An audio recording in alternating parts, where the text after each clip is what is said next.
tell you, come on in Malaysia.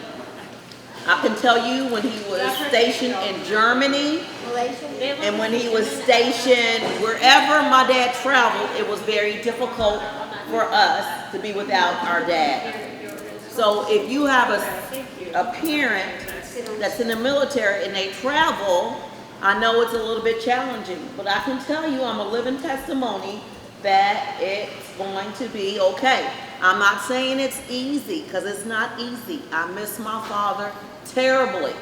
And I can tell you that every time he traveled or he was stationed somewhere else, like when he was stationed in Germany, it was very hard for me as a little girl. I can tell you that my sisters and I, sometimes when we changed schools, it was difficult for me to adjust to every school.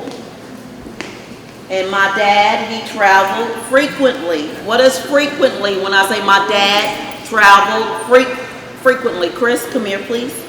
Chris, what does it mean when I say my dad traveled frequently? Like a lot. My dad traveled a lot. Do you think I was able to see my dad a lot, or I saw mom more? I saw mom more. Thank you, Chris. Let's give Chris a round of applause.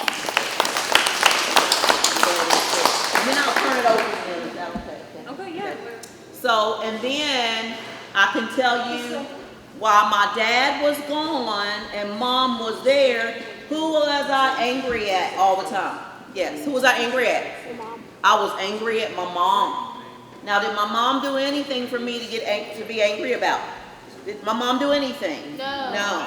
So sometimes when my dad, when he would travel around the world and protecting our borders, I was very frustrated, but I didn't understand. Okay, just sit right now, okay? Just sit right now. I didn't understand, and so sometimes I was very sad, but instead of me saying too much, going to talk to my teacher and saying, hey, I'm sad, I would react angry. Or if I had some anxieties, meaning instead of me showing that I had anxieties, I would walk around. So being a military child is difficult because we have all these emotions going on, correct? Yes, we have a lot of emotions going on. We have a lot of emotions going on, and sometimes those emotions, we don't know how to communicate those emotions. But I want to let you know that we're here to help you. We wanted to take time, Ms. Smith and Ms. Martin, they wanted to take time and recognize that you all are very important to us. We wanted to take time and recognize that we understand that your needs are completely different from the needs in your classroom.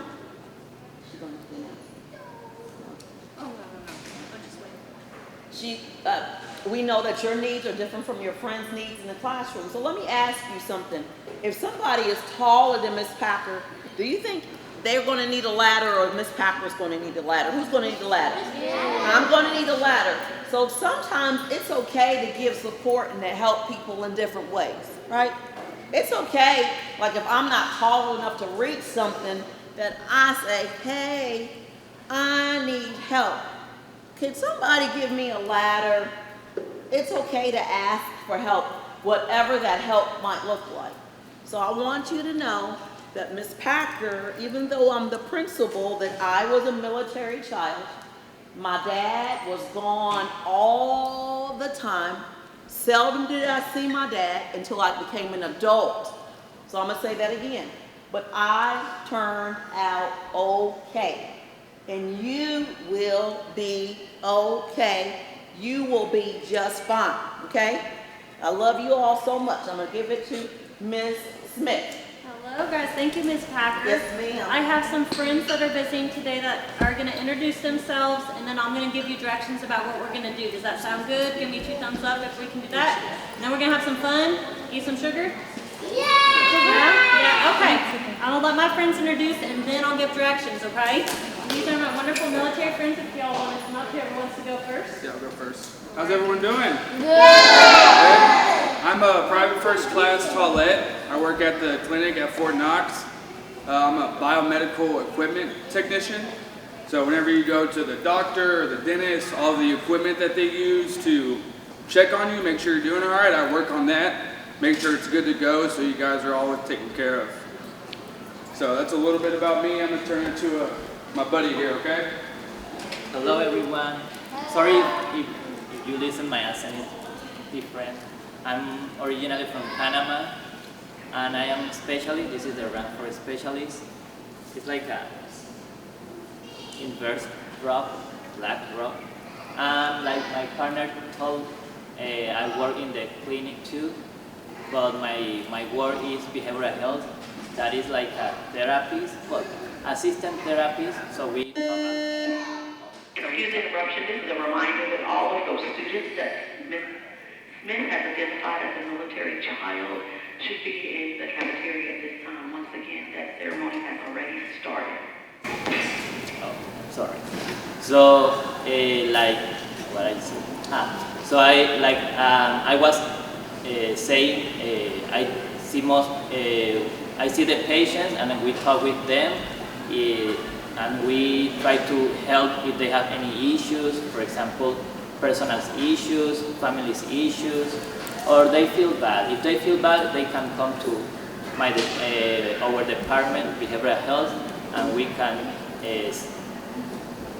help to develop some coping skill to face that problems or issue that is passing right now.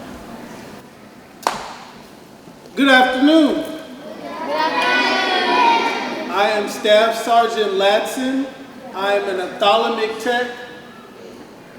I run a couple of clinics at Fort Knox, but I work with eye doctors and eye surgeons. So anything going on with the eyes, glasses, that would be what I specialize in. I am from San Antonio, Texas. So a lot of what we do is we find eye diseases or things that are going on with the eyes in my clinic. I also have allergy clinic, and I also have audiology or hearing clinic.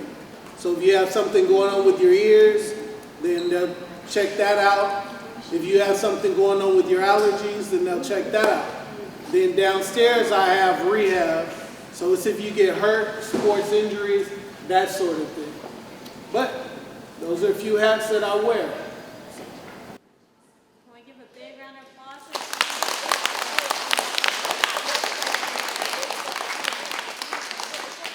All right, so I got some things. I need you to listen, okay, so that we can all move smoothly and everyone can have fun, all right?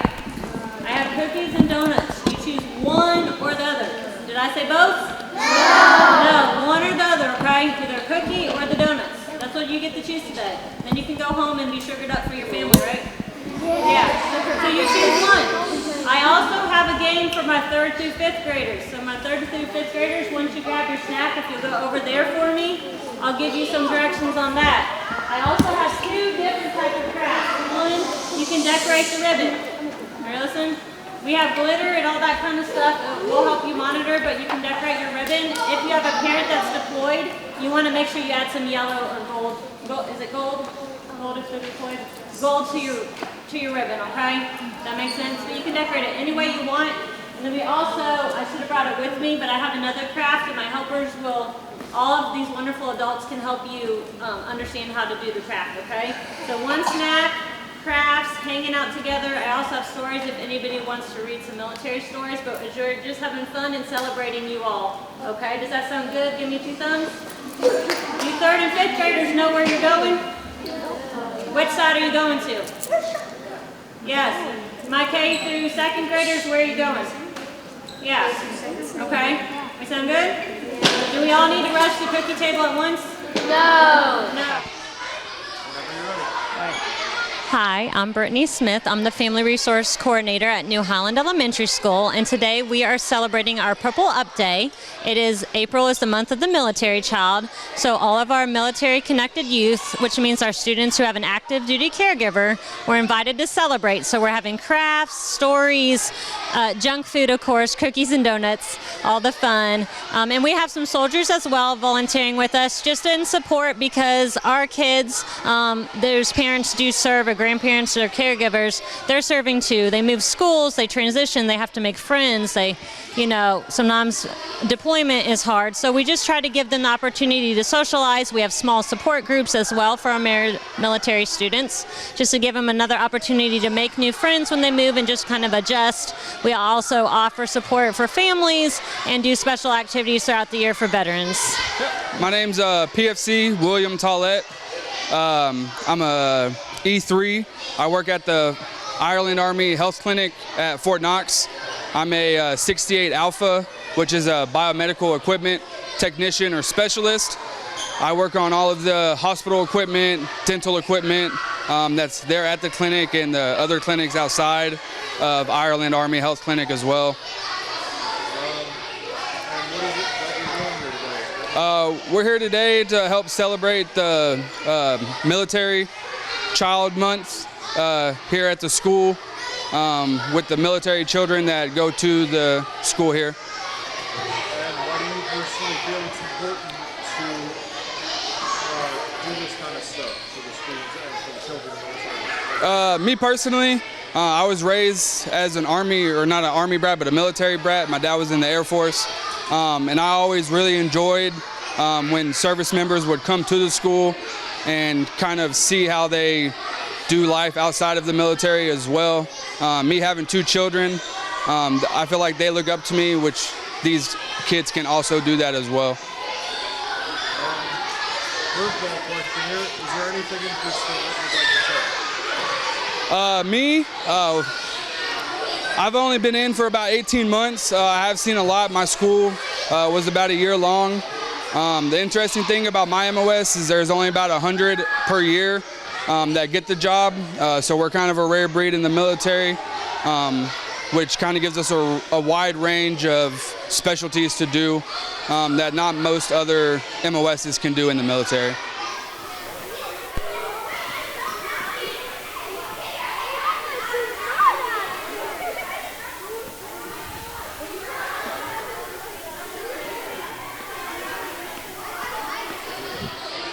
My name is Staff Sergeant Alfred Latson III.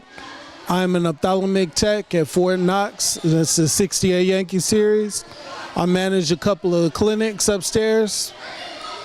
I feel that it's important to have events like this because it's spotlighting the military children and letting them know that they're not in this alone. And is there anything interesting about the military, your service, or about events like this that you just like to share with your audience? One thing that I find interesting about events like this is that you have children from pretty much every ethnicity, different various backgrounds. However, they're all going through the same thing, experiencing a parent that's deployed.